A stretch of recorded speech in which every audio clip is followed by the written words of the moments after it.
गुंडागर्दी का तो पूरा कॉपीराइट समाजवादी पार्टी के पास है।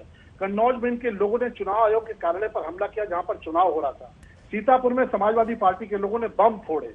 हरदोई में इनके लोगों ने गोलियां चलाई, लेकिन पुलिस मुस्तैद है और उसके आधार पर कार्रवाइयां हुई हैं। ये जो लखीमपुर की घटना हुई है, वहां पर भी समाजवादी पार्टी के लोगों ने एक निर्दल प्रत्याशी को लेकर उनके बीच में विवाद हुआ।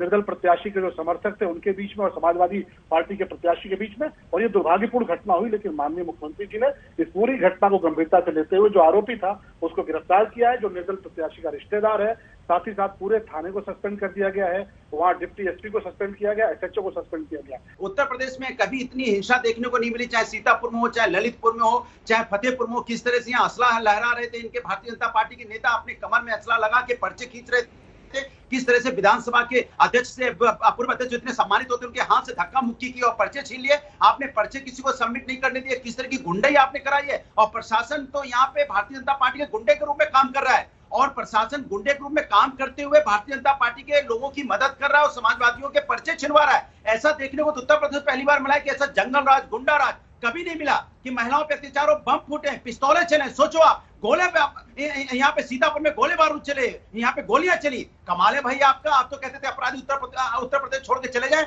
अपराधी तो उत्तर प्रदेश में ही है। गोरखपुर में सबसे ज्यादा अपराधी पैदा हो गए 2014 के बाद से। जब से ये दिल्ली में बीजेपी आई है तब बीजेपी ने लोकतंत्र को लूट तंत्र बना दिया है। जहां एक विधायक भी है वहां भी ये सरकार बना लेते हैं। उत्तर देश के कई राज्यों में बना लिए, और यहाँ पे तो बाकायदे बीजेपी ने, समाजवादी पार्टी ने, कांग्रेस ने अपने जिला पंचायत सदस्यों के कैंडिडेचर को घोषित किया था। ब्लॉक पंचायत सदस्य या जिला पंचायत सदस्य कहीं भी बीजेपी के मेजॉरिटी में नहीं जीते हैं, लेकिन ये निर्विरोध जीत जा रहे हैं, सत्ता पक्ष से लड़के जीत जा रहे हैं। क्यों? क्योंकि आप बाहुबल और पैसे बल का भरोसा कर रहे हो। योगी आदित्यनाथ मार्च 2022 में फिर से मुख्यमंत्री की शपथ लेंगे। वो जिला पंचायत के अध्यक्षों के साथ बिल्कुल क्लियर हो गया। तो ब्लॉक प्रमुख में उन्होंने फिर से वो गुंडागर्दी शुरू करी, जो शलभ जी ने बताया भी।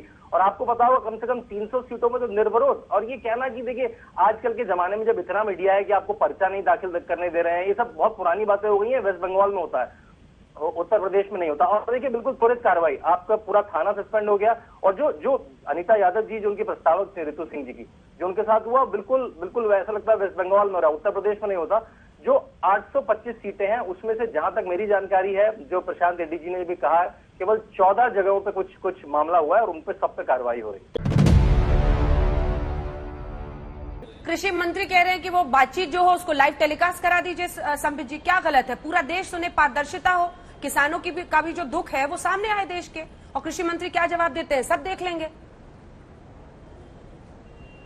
देखिए अंजना जी, आज तक पूरे विश्व में कोई बातचीत जो बंद कमरे के अंदर होती है वो लाइव टेलीकास्ट होता है क्या? सुप्रीम कोर्ट की जजमेंट लाइव टेलीकास्ट होती है क्या? देखिए अंजना जी, ठीक बात है, जब बातचीत हो जाए तो आदरणीय टिकैत जी आके बाहर प्रेस कॉन्फ्रेंस कर दे। किसान के जो हमारे कृषि मंत्री हैं वो भी प्रेस कॉन्फ्रेंस करते हैं। एक तरह से बातचीत होने के पश्चात दोनों ही अपने मतों को रखते हैं। ऐसा नहीं है कि जनता जान नहीं पाती क्या हुआ है। कृषि मंत्री जी ने क्या कहा? उन्होंने सिर्फ एक ही विषय कहा कि आप क्लॉज वाइज हर विषय पे, तीनों कानून पर चर्चा करिए। केवल एक जो जिद है कि हमारा रिक्वायरमेंट सिर्फ एक ही है, हमारी मांग सिर्फ एक है कि हम कानून हटाना चाहते हैं। ऐसे कैसे होगा अंजना जी? आप पूरे देश में गुजरात मॉडल लाना चाहते हो? खेती करने के लिए रिलायंस को आपने 60 गांव की जमीन दी, आप देख लो ना उसको। आप अडानी को भी 8 गांव की जमीन और दे रहे हो, आप देख लो वहां पे गुजरात में जाके। पूरे देश में यही होगा कि बड़ी कंपनी आएंगी, आप जमीनें छीनोगे, ये होगा पूरे देश भर में। आम की खेती करने के लिए गुजरात में जमीनों का अधिग्रहण हुआ वहां पे जमीनों का। 60 गांव की जमीन दी है और वे कोर्ट तक हराए। कौन सा वो आगे के देश में आप जमीनें दोगे आप किसानों को? खेती करने के लिए किसान की जमीन छीनकर कंपनी को दोगे? टिकैत जी का यहां पर एलिगेशन था कि हम ये जमीन बड़े बड़े उद्योगपतियों को दे देंगे और जमीन हड़प ली जाएगी। पहला क्लॉज आप कानून पढ़िए, इसमें लिखा हुआ है कि कोई भी करार, कोई भी कॉन्ट्रैक्ट जो करार करता है और जो किसान है, जमीन को लेकर नहीं होगी।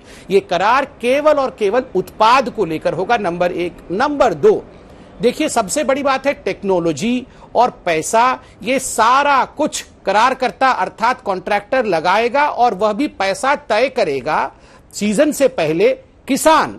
और अगर जब उत्पाद हो जाए उस समय पैसा अगर मार्केट में बढ़ गया है तो किसान उसको बढ़ा सकता है, और मार्केट में घट भी गया है तो वो करारकर्ता पैसे को घटा नहीं सकता है। जिसमें करार हुआ था उतने पैसे में ही देना पड़ेगा। जम्मू कश्मीर से अनुच्छेद 370 खत्म करने के बाद से ही केंद्र सरकार ने परिसीमन की प्रक्रिया को पूरा करने की तैयारी शुरू कर दी थी।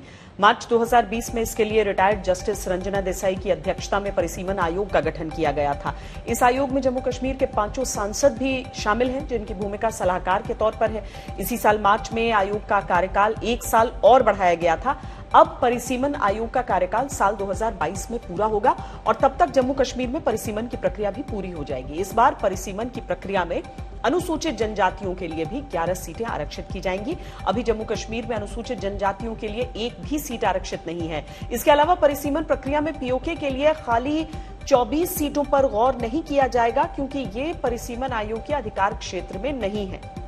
परिसीमन को लेकर सियासी बयानबाजियों को अलग रख दे तो जानकारों का मानना है कि अगर पारदर्शी तरीके से परिसीमन हुआ तो 7 सीटों में से अधिकतर जम्मू के खाते में जाने की संभावना नजर आ रही है। इसके पीछे तर्क यह है कि सीट बढ़ाने के लिए आबादी के साथ साथ भूभाग, क्षेत्र की प्रकृति जैसे पैमानों को भी आधार बनाया जाएगा। आज परिसीमन आयोग ने भी ये बात साफ कर दी है।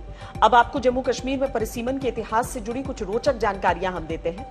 जम्मू कश्मीर की लोकसभा सीटों का परिसीमन तो पूरे देश के साथ ही होता रहा है, लेकिन विधानसभा सीटों का परिसीमन अलग से होता रहा था। इसी वजह यह थी कि आर्टिकल 370 लागू होने के चलते राज्य की विधानसभा का परिसीमन राज्य के संविधान के तहत तय होता था, जबकि लोकसभा सीटों के परिसीमन के लिए भारतीय संविधान ही लागू होता था। जम्मू कश्मीर में आजादी के बाद से अब तक 3 बार 1963, 1973 और 1995 में ही विधानसभा सीटों का परिसीमन हुआ।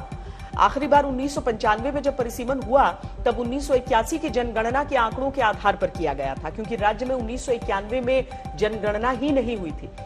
फिर 2001 की जनगणना के बाद जम्मू कश्मीर में कोई परिसीमन नहीं हुआ, यहां तक कि जम्मू कश्मीर विधानसभा से एक प्रस्ताव को मंजूरी दी गई जिसमें परिसीमन पर 2026 तक के लिए रोक की बात थी।